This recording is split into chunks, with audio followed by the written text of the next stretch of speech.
Genèse chapitre 38. En ce temps-là, Judas s'éloigna de ses frères et se retira vers un homme d'Adullam nommé Hira. Là, Judas vit la fille d'un Cananéen nommé Shua. Il la prit pour femme et alla vers elle. Elle devint enceinte et enfanta un fils qu'elle appela Er. Elle devint encore enceinte et enfanta un fils qu'elle appela Onan. Elle enfanta de nouveau un fils qu'elle appela Shelah. Judas était à Sib quand elle l'enfanta.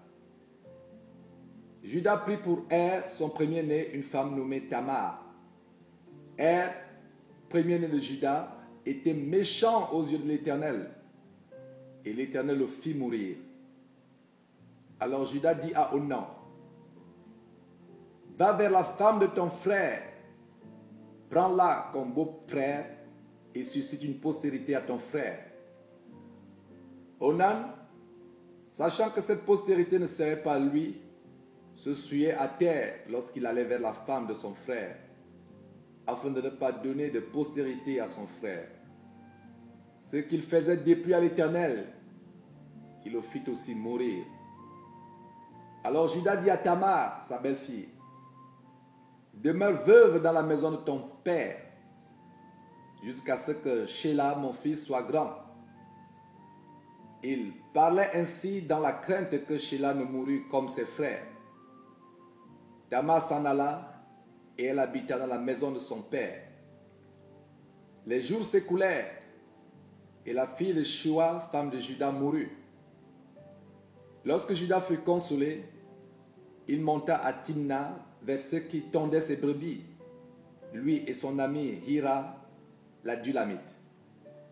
On en informa Tamar et on lui dit, « Voici ton beau-père qui monte à Timna pour tondre ses brebis. » Alors elle ôta ses habits de veuve, elle se couvrit d'un voile et s'enveloppa.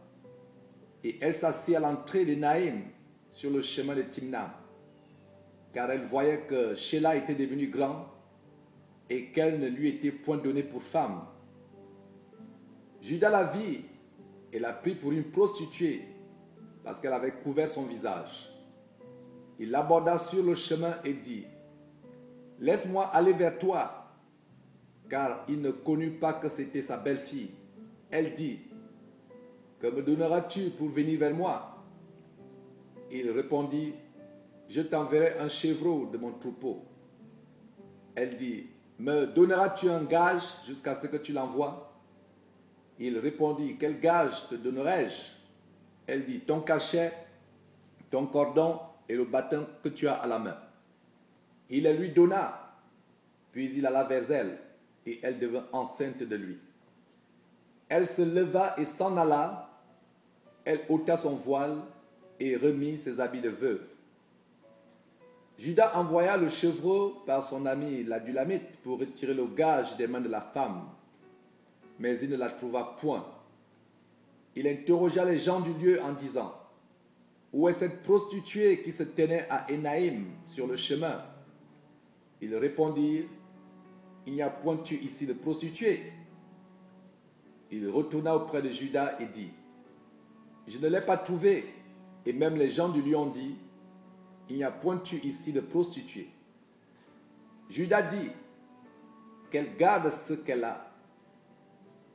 Ne nous exposons pas au mépris. Voici, j'ai envoyé ce chevreau et tu ne l'as pas trouvé. » Environ 3 mois après, on va dire à Judas, « Tamar, ta belle-fille, s'est prostituée. » Et même la voilà enceinte à la suite de sa prostitution. Et Judas dit, « Faites-la sortir et qu'elle soit brûlée. » Comme on l'amenait dehors, elle fit dire à son beau-père, « C'est de l'homme à qui ces choses appartiennent que je suis enceinte.